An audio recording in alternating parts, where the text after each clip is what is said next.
आज हम आपको 79 साल का इंतजार दिखाने जा रहे हैं। 79 साल सिर्फ आश्वासन, वो भी सिर्फ कोरे आश्वासन। असल में यह खबर बाघमारा की है। बाघमारा में बागड़ा बारकी पुल है। जब लोगों को इस पुल का तोहफा किसी राजनेता से नहीं मिला तो लोगों ने यहां खुद से एक छोटी सी पुलिया बनाई, लेकिन वक्त के साथ ये पुलिया भी धंसने लगी। अब जब ये पुलिया बिल्कुल धंसने के कगार पर पहुंच गई है तो लोग बोल रहे हैं कि कम से कम अब 79 साल बाद तो हमारे इस इंतजार को पूरा कर दीजिए। एक बार फिर मिला तो है आश्वासन, पर क्या यह आश्वासन धरातल पर उतरेगा? ये रिपोर्ट देखिए। बाघमारा के बागड़ा बारकी पुल पर सांसद और सीओ का आश्वासन मिलने के बाद ग्रामीणों की उम्मीद जगी है, लेकिन सवाल बना हुआ है कि आखिर कब बनेगा ये 79 साल पुराना पुल। बाघमारा विधानसभा क्षेत्र के बागड़ा पंचायत के ग्रामीण सालों से इस पुल की मांग कर रहे हैं।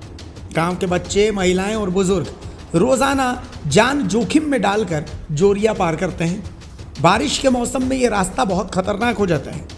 ग्रामीणों ने खुद एक छोटी सी पुलिया बनाई थी, लेकिन वो भी अब टूटने के कगार पर है। इस गंभीर समस्या को लेकर वो गिरिडीह सांसद चंद्र प्रकाश चौधरी से मिले, जिन्होंने आश्वासन दिया कि ये मामला उनकी भी जानकारी में है और इसे जल्द ही जिला की योजनाओं में शामिल कर लिया जाएगा। संज्ञान में मेरा आया हुआ है और निश्चित तौर पर आज जिला में जब भी कभी इसका आने वाले समय में बैठक होगा तो उसमें हम पारित करवाएंगे और उसका काम करवाएंगे। बाघमारा के सीओ ने पुलिया स्थल का निरीक्षण किया। धनबाद डीसी को चिट्ठी लिखकर नई पुलिया निर्माण के लिए प्रक्रिया शुरू करने का भरोसा दिया। इस पर ग्रामीणों ने थोड़ी राहत की भावना तो दिखाई। हालांकि वो पूछते हैं कि क्या ये सिर्फ आश्वासन रह जाएगा या सच में कोई काम होगा।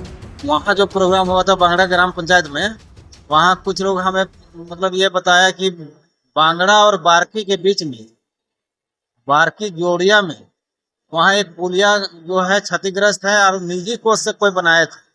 मैंने उसका स्थल भ्रमण किया है और भ्रमण करके एक जन आवेदन पब्लिक पिटीशन भी प्राप्त किया और प्राप्त पिटीशन को मैंने उपायुक्त को भेज भी दिया है और उपायुक्त को यह भी बता दिया है कि इसका सर त्वरित समाधान होना है। ये आज़ादी कितने वर्षों के बाद यदि इस तरह का है तो हम लोग के संज्ञान आने पर नो डाउट उसको अविलंब कार्रवाई करते हैं। ग्रामीणों का कहना है कि अधिकारियों और सांसद का समस्या स्वीकार करना अच्छा है, लेकिन उनका दुख तभी कम होगा जब सच में पुलिया का निर्माण हो जाएगा। इतने वर्षों से ये पुल अधूरा है, क्या कुछ कारण है मुखिया जी बताइए।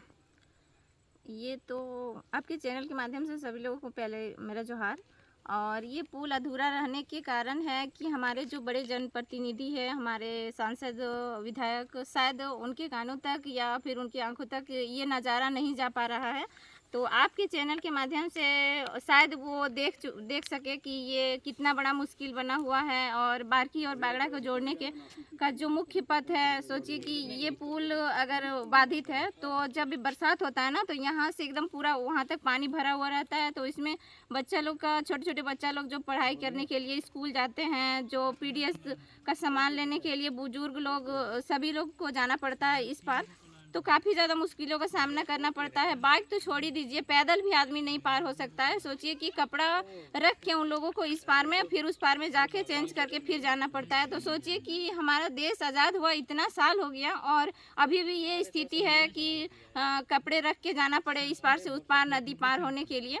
तो मतलब ये बड़ी बड़ी बातें जो होती है राजनीति में कि ये पुलिया और जहाँ पे बड़े बड़े नदी पार होने का मतलब सुविधा हो जाता है, लेकिन हमारे यहाँ छोटा सा पुल है जो कि मतलब चाहे तो विधायक सांसद एक ही साल में मतलब इसको बना के पूर्ण कर सकते हैं, लेकिन शायद पता नहीं क्यों नहीं हो पा रहा है और क्या समस्या है उन लोगों को हमारे गांव से, या फिर क्या दिक्कतें हैं वो जो कि वो लोग हमारे गांव के समस्या को नहीं समझ पा रहे हैं और हमारी बातों को भी नहीं समझ रहे हैं। इतने बार हम लिखित भी आवेदन भी दे चुके हैं, विधायक को भी और पूर्व विधायक, वर्तमान विधायक, डीसी महोदय, सभी लोगों को हमने आवेदन दे के भी इस समस्या का समाधान के लिए उन तक पहुँचे, लेकिन अभी तक किसी ने भी इस मामले को संज्ञान में नहीं लिया है, जिसकी वजह से अभी तक पुल का निर्माण नहीं हो पा रहा है।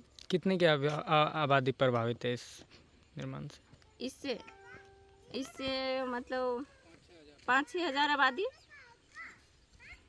ये पुल अगर बन जाती है तो किस प्रकार का इससे फायदा पहुंचेगा लोगों को? ये पुल अगर बन जाएगा तो बहुत ज़्यादा फायदा होगा। जैसे कि जो बच्चे लोग को पढ़ाई में जो दिक्कतें आ रही है वे आराम से जा सकते हैं साइकिल गाड़ी से। और मतलब जो उधर महोदय लाल बंगला होके एक चावल लेने के लिए 10 किलो 20 किलो चावल लेने के लिए जो लाल बंगला महोदय होके जाना पड़ रहा है, तो हमको लग रहा है सरकार उस चावल को फ्री में दे रहे हैं, लेकिन उस चावल को लाने के लिए उतना कॉस्ट इनके पास खर्चा हो ही जा रहा है उस चावल को लेने के लिए। तो वो सुविधा हो जाएगी और जितने भी बुजुर्ग बच्चे सारे लोग इधर जाते हैं आते हैं। और पंचायत भवन में अभी जैसे सरकार आपके द्वार लगा तो उसमें तो सभी लोग को पहुंचना जरूरी था। ऐसा नहीं कि बच्चा लोग के लिए भी कुछ सुविधाएं थी जो वो लेने के लिए उनको वहां तक पहुंचना था, और बुजुर्ग के लिए भी था कि उनका जैसे पेंशन हो गया और भी बहुत सारी सुविधाएं थी। तो वो सब चीज़ का लाभ लेने के लिए उनको सरकारी भवन तक तो पहुंचना ही पड़ेगा। और पहुंचना मतलब कितना ज़्यादा मुश्किल हो जाता है इस पुल की वजह से। तो अगर ये सब हो जाएगा तो काफ़ी ज़्यादा सुविधा हो जाएगी इन सब चीज़ों के लिए। कई बार आवेदन देने के बाद भी इस पे ध्यान आकृष्ट नहीं हो पा रहा है। ऐसे में अगर बरसात के मौसम में किसी प्रकार की बड़ी अनहोनी हो जाए तो इसका जिम्मेवार किसको मानेंगे आप लोग? इसके जिम्मेदार हम उन्हीं को मानेंगे जिसने अभी तक हम जिनको आवेदन दिए और उन्होंने अनसुना किया, ना कि इस मामले को संज्ञान में नहीं लिए, तो हम तो उन्हीं को मानेंगे। कहे कि मेरा बस का बात नहीं है कि हम इस पुल का निर्माण कर सके अपने फंड से। परेशानी हो रहा है पुल से? पूरा परेशानी हो रहा है। कहाँ रहते हैं आप? ये बात की बस्ती में, आपका कोटा कहाँ है? ये बावड़ा पे हरिहरपुर। तो ये दूरी आप लोग को तय करना पड़ता है हमेशा? एकदम हमेशा करना। बच्चे लोग स्कूल भी जाते हैं, स्कूल भी पंचायत भवन जाते भी हैं। उधर है। हाँ, 2-4 बार गिर गार के हाथ पैर भी आदमी लोग तोड़ लिया है। सरकार के द्वारा, स्थानीय जनप्रतिनिधि के द्वारा कोई कदम नहीं उठाया कोई गया? कदम नहीं, बार बार हो गया है, बन जाएगा, अभी तक कोई नहीं। क्या नाम चाहते हैं है? सरकार से आप? सरकार से ये चाहते हैं कि हम लोग का रोड बन जाए, पुल बन जाए। धनबाद उपायुक्त से क्या कहना चाहिएगा? हम हम लोग कहना चाहते हैं कि वैसे उनसे रिक्वेस्ट है कि हम लोग का एक पुल बना दीजिए। हमारे मुखिया जी भी बहुत इसमें मैंने बहुत ज़्यादा परेशान है इसको बनाने के लिए। क्या नाम है आपका? जी मोहम्मद सरफराज अंसारी। फिलहाल ग्रामीण सांसद चंद्र प्रकाश चौधरी के दिए गए भरोसे को सच्चाई में बदलने का इंतजार कर रहे हैं, क्योंकि पिछले साल कई वादे केवल सुनने को मिले लेकिन काम नहीं हुआ। बाघमारा से द भारत मित्र के लिए आफताब आलम की रिपोर्ट।